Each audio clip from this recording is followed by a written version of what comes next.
कैसे हैं मेरे दोस्तों। इसके पिछले एपिसोड की लिंक डिस्क्रिप्शन में है, आप वहां से देख सकते हैं। तो चलिए शुरू करते हैं। अब नाइटो इन सबको बताता है कि अगर उनको यह गेम फिनिश करना है तो उन्हें यह दो बॉल्स चाहिए होंगी, जिसके बाद वह ये दोनों बॉल फेंक देता है और ये दोनों बॉल्स काफी दूर चली जाती हैं। अब नाइटो यहाँ पर बताता है कि वो इन 6 लोगों को 3 ग्रुप्स में बांटेगा और सबसे पहले ग्रुप में होते हैं हमारे शिकी और जिन, और दूसरे ग्रुप में होते हैं इकारी, यूसुरोबे एंड तीसरे ग्रुप में होते हैं रोकोरू और साजिना में। और नाइटो बताता है कि दूसरे और तीसरे ग्रुप को बस एक ही बॉल चाहिए होगी। इसके बाद नाइटो कहता है कि तुम लोग पहले जाओगे अंदर और मैं तुम्हारे जाने के 15 मिनट बाद आऊंगा। शिकी बताता है कि वो जिनके साथ टीम अप नहीं करना चाहता। इस पर नाइटो कहता है कि इसका मतलब यह है कि तुम स्कूल से बाहर जा सकते हो। और यह सुनकर शिकी चुप हो जाता है और तभी हमारे अपने आप का इंट्रोडक्शन यहाँ पर देती है। और शिकी यहाँ पर सोच रहा होता है कि वो एक ऐसा लड़का था जो कि बचपन से ही लड़ाइयाँ करता रहता था और एक बुली था, और जो भी लड़कियां होती थी वो शिकी से दूर ही रहती थी। लेकिन शिकी देखता है कि हमारे उससे बात कर रही है, इसलिए शिकी उससे कहता है कि वो उसको प्रोटेक्ट करेगा। हमारे अब यहाँ पर जिन को भी अपना इंट्रोडक्शन देती है, लेकिन जिन कोई भी रिप्लाई नहीं देता।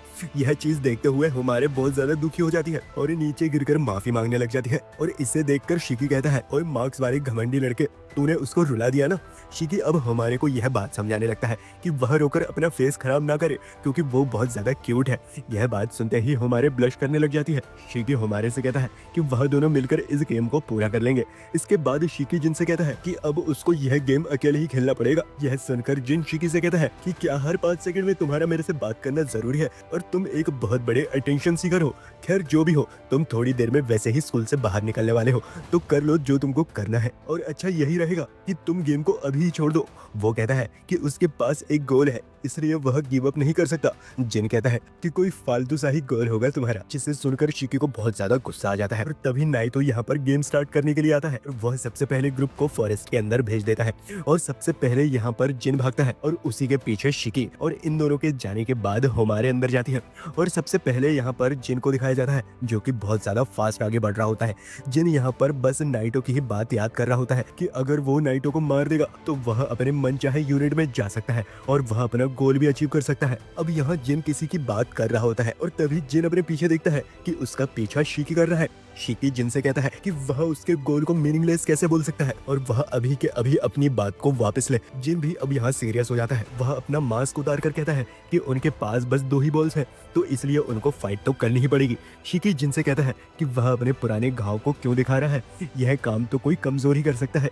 जिन शिकी से कहता है, अच्छा अगर तुम एक कमजोर से हार जाओगे तो तुम क्या कहलाओगे, कचरा ना। अब जिन यहाँ पर अपने स्टिचेस को खोलता है। जिन के हाथ से ब्लड निकलने लग जाता है और जिन ब्लड मैनिपुलेट करके एक वेपन तैयार कर लेता है, और यह एक ब्लेंडर 100 जैसा दिखता है। और गाइस यह सीन देखकर मुझे थोड़ी सी चेन शो मैन की याद आ रही है। अगर चेन शो मैन के फैंस ये वीडियो देख रहे हैं तो कमेंट्स करके बताना जरूर। अब जिनकी यह चीज देखकर शिकी थोड़ा सा हैरान हो जाता है और वो उससे कहता है कि तुमने यह चीज ऐसे करी जैसे कि यह चीज तुम्हारे लिए कोई बड़ी बात ही ना हो। जिन कहता है तो क्या तुम यह नहीं कर सकते।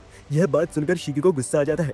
जिन यह चीज देखकर कहता है कि अगर तुम डर चुके हो तो तुम अभी भी भाग सकते हो। शिकी कहता है कि अगर वह अभी भाग गया तो वह अपने पापा का बदला नहीं ले पाएगा। जिन इस बात को सुनकर कहता है, अच्छा तो तुम अपने पापा का बदला लेने यहाँ पर आए हो, तो इसका मतलब तो यह है कि हम एक दूसरे को कभी नहीं समझ पाएंगे। शिकी कहता है कि उसने कभी यह चीज उससे एक्सपेक्ट भी नहीं की है। अब शिकी भी अपना ब्लड निकालकर ब्लड मैनिपुलेट करने की कोशिश करता है, लेकिन उससे कुछ भी नहीं हो पाता। जिन कहता है तुम जो कुछ भी कर रहे हो वह सब पॉइंटलेस है। शिकी सोचता है जिन इतने आराम से यह सब कैसे कर पा रहा है। अब वो सोचता है अगर वो थोड़ा सा और फोकस करे तो यह चीज काम कर सकती है। शिकी को अब यहाँ पर बस एक चीज का सोचकर गुस्सा आ रहा होता है, और वह यह है कि जिन ब्लड मैनिपुलेट कर पा रहा है लेकिन वह खुद नहीं। लेकिन अब वो बिना ब्लड मैनिपुलेशन के ही फाइट करने के लिए तैयार हो जाता है। एंड अब यहाँ पर यह दोनों एक दूसरे के ऊपर अटैक करना चालू कर देते हैं। शिकी देखता है कि जिस लकड़ी से वह लड़ रहा होता है वह कट के गिर जाती है, और उसके आसपास के पेड़ भी। अब सीन शिफ्ट होता है और हम देखते हैं हमारे को, जो कि इन दोनों को ही ढूंढ रही होती है। तभी यहाँ पर हमारे को उनकी फाइट की आवाज आती है, जहाँ वह आगे बढ़ने लग जाती है, और आगे बढ़ते ही उसका पैर एक लकड़ी से टकरा जाता है और वह नीचे गिर जाती है।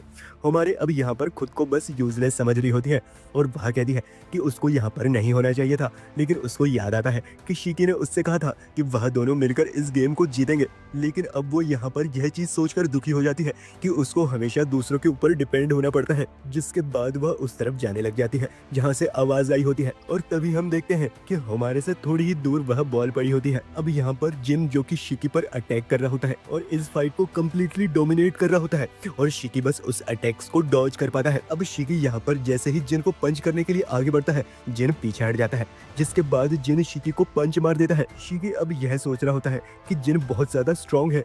शिकी जिन पर बहुत सारे अटैक कर रहा होता है और जिन बड़े आसानी से उसके अटैक्स को डॉज कर लेता है। शिकी अब यह सोचने लगता है कि जिन जो ब्लड मैनिपुलेशन कर रहा है वह उसके ब्लड मैनिपुलेशन से काफी ज्यादा अलग है और उसको ब्लड कंट्रोल करने का मतलब अभी तक समझ नहीं आ रहा होता है। जिन कहता है कि उसको अपना ब्लड यूज करने की जरूरत भी नहीं पड़ी और यह कह के वो वहां से जाने लग जाता है।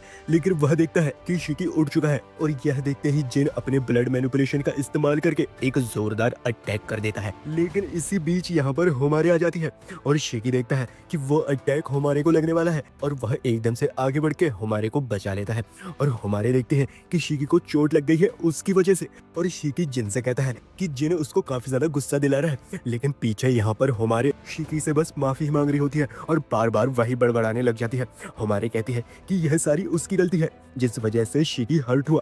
शिकी कहता है कि ऐसी कोई बात नहीं है, यह सारी गलती इस पगले जिन की है। शिकी कहता है कि उसको इतना माफी मांगने की कोई जरूरत नहीं है। लेकिन इसके तुरंत बाद ही शिकी नोटिस करता है कि हमारे ब्लड मैनिपुलेशन का इस्तेमाल कर रही है और ऑफ कोर्स ये अनइंटेंशनल होता है। और देखते ही देखते हमारे का ब्लड एक बड़ी सी मॉन्स्टर बन जाती है। और यह देखकर जिन कहता है कि डीमंस के पास रेगुलर ह्यूमन से ज्यादा ब्लड होता है, लेकिन इतना ज्यादा होगा यह तो काफी हैरानी की बात है। तभी यह दोनों हमारे को देखते हैं और हमारे उनसे कहती है कि तुम दोनों यहाँ से भाग जाओ, मैं इस चीज को कंट्रोल नहीं कर सकती और यह चीज तुम्हें खत्म कर देगी। अब सीन शिफ्ट होता है और हमें नाइतो को दिखाया जाता है जो कि एक पेड़ पे खड़ा होता है।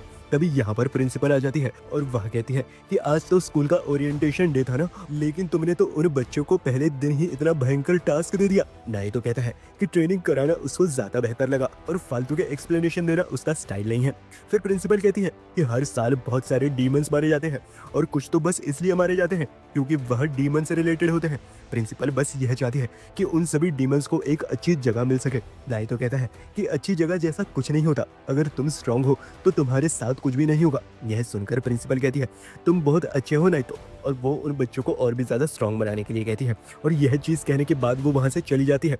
अब यहाँ हमें दिखाया जाता है कि उस बड़ी सी मॉन्स्टर ने शिकी और जिन के ऊपर अटैक करना स्टार्ट कर दिया है और जिन भी यहाँ पर काउंटर अटैक कर रहा होता है, लेकिन इस चीज का कोई फायदा नहीं होता। शिकी हमारे से कहता है कि क्या वो इस चीज को रोक नहीं सकती। हमारे बस उससे माफी मांगती है और वो माफी मांगते हुए बेहोश हो जाती है। शिकी अब यहाँ पर हमारे को उस चीज से दूर करने के लिए आगे बढ़ता है, लेकिन वह देखता है कि वो चीज हमारे को प्रोटेक्ट कर रही होती है। जिन यह चीज देखकर कहता है कि क्या इसके ब्लड की खुद की विल है जो ये खुद से इतना रिएक्ट कर पा रही है। और तभी यह मॉन्स्टर यहाँ पर अपने मुंह से बहुत सारा ब्लड निकाल देती है और शिकी एंड जिन के ऊपर अटैक कर देती है। लेकिन शिकी और जिन इस अटैक से बच जाते हैं। तभी हमारे इस मॉन्स्टर को रुकने के लिए कहती है और वह उसे अपनी बहन बुलाती है। शिकी हमारे से कहता है कि वह उसे इस हालत में तो नहीं छोड़ के जाने वाला। तभी यह मॉन्स्टर बहुत जोर की दहाड़ मारती है जो कि बाहर खड़े स्टूडेंट्स तक महसूस कर लेते हैं। अब नाइतो भी यहाँ पर यह चीज देख लेता है और वह कहता है तो यह है हमारे का ब्लड एक्लिप्स रिलीज। अब यहाँ पर शिकी फिर से अपने ब्लड को मैनिपुलेट करने की कोशिश कर रहा होता है, लेकिन वह बिल्कुल भी कुछ नहीं कर पा रहा था। अब नाइतो भी शिकी को देखकर कहता है कि अब यह चीज काम नहीं करने वाली, क्योंकि लास्ट टाइम बस वो शिकी का लक था। शिकी कहता है कि वो आज से पहले कभी भी किसी भी फाइट को नहीं हरा। शिकी अब यहाँ पे रोने लग जाता है और वह सोचता है कि कमजोर होना बहुत ही ज्यादा फ्रस्ट्रेटिंग है। अब इस चीज को जिन देख लेता है और वह कहता है कि अगर तुम्हें रोना ही है तो तुम कहीं और जाकर रो सकते हो। शिकी कहता है कि वह रो नहीं रहा था। अब जिन आगे बढ़ता है और अपने ब्लड को मैनिपुलेट करके अपने दोनों हाथों में वेपन्स डेवलप कर लेता है। एक हाथ में ब्लेंडर होता है और दूसरे हाथ में चेन शॉ। अब नाइतो जिन की यह एबिलिटी देख के काफी ज्यादा इम्प्रेस हो जाता है। वो कहता है कि एक ही समय पर 2 डिफरेंट वेपन्स बनाना, इसके लिए बहुत ज्यादा कंट्रोल चाहिए होता है। वह बताता है कि डीमंस जो है वह अपने ब्लड से कोई भी चीज को वेपन बना सकते हैं, लेकिन ब्लड से एक यूनिक वेपन को तैयार करना, इसी को ब्लड एक्लिप्स रिलीज कहते हैं। अब जिन यहाँ पर इस मॉन्स्टर के ऊपर अटैक करने के लिए आगे बढ़ता है और वह उसकी गर्दन को निशाना बनाता है, लेकिन वह उसकी गर्दन पर अटैक नहीं कर पाता क्योंकि यह अपने आप को बचा लेती है। अब यहाँ दूसरी तरफ शिकी भी अपना ब्लड मैनिपुलेशन को यूज करने का ट्राई कर रहा होता है। शिकी अब यहाँ पर इनको देखकर यह समझ जाता है कि जिन जो चीजें बना रहा है वह काटने के लिए बना रहा है और हमारे ने इस अजीब सी चीज को बनाया होता है। अब यहाँ पर शिकी को याद आता है कि उसने पहले एक गन बनाई थी और उसका इंटरेस्ट भी गन्स में ही है। अब दूसरी तरफ यहाँ पर जिन को भी लड़ने में बहुत दिक्कत आ रही होती है। नाइटो इस चीज को समझ जाता है और वह लड़ाई के बीच में कूदने ही वाला होता है, लेकिन तभी अचानक से शिकी अपना ब्लड एक्लिप्स रिलीज कर देता है और नाइटो शिकी को देखकर बोलता है तो इसने फाइनली पता लगा ही लिया। शिकी अब यहाँ पर अपने वेपन के साथ फाइट करने के लिए तैयार हो जाता है। वह अपनी गन को लोड करता है और इस मॉन्स्टर पर अटैक कर देता है। यह मॉन्स्टर बीच में से ब्लास्ट हो जाता है और उसके परकच्चे उड़ जाते हैं। जिन ये चीज देखकर काफी ज्यादा हैरान हो जाता है और नाइटो यह देखकर काफी ज्यादा इम्प्रेस हो जाता है। और इसी के साथ यह एपिसोड यहाँ पर खत्म हो जाता है। तो गाइस, अगर आपको यह वीडियो अच्छा लगा हो तो एक लाइक तो बनता है और सब्सक्राइब करना तो बिल्कुल भी ना भूलिएगा। आप मेरे चैनल की दूसरी वीडियोस भी देख सकते हैं। मैं ट्रेंडिंग एनिमेस पर वीडियोस बनाता रहता हूँ। तो मिलते हैं नेक्स्ट वीडियो में। That's my time guys, bye.